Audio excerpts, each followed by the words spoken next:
The name of the event is Caffeine and Octane. It's really not a car show, it's just a gathering.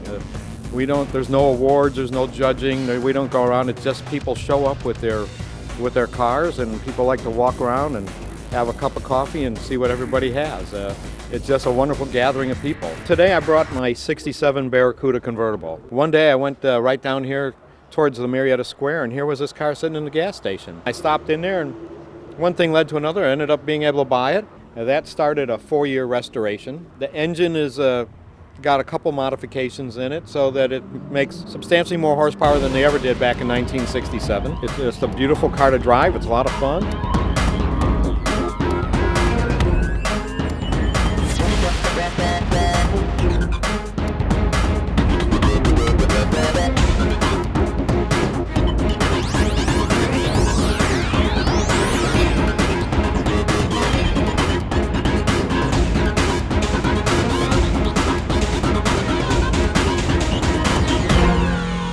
It's a 1932 Morgan Super Sport, which was, back in the old days, the Brits taxed on the number of wheels. So this was a step up from a motorcycle. It's totally original.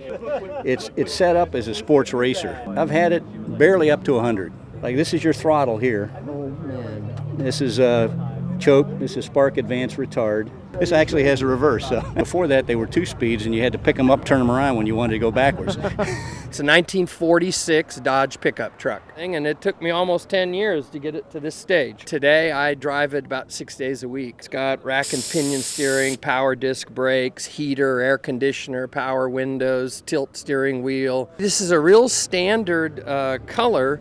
I have a little die-cast model of the metal, and this is exactly what the colors were. It's not really a show car, it's just a driver, but it's really fun. This is a 1946 MG, and the model is a TC, and that's the one they say that all the GIs after World War II fell in love with and brought back to the States. It was one of the first sports cars manufactured, offered to the public right after the war. I didn't restore it, someone else did, and they did it exactly how it would have looked coming off the assembly line in England. There's no add-ons, no aftermarket pieces on this at all, but it is so much fun.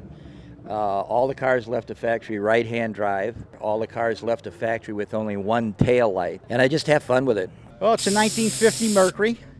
It was done about 10 years ago.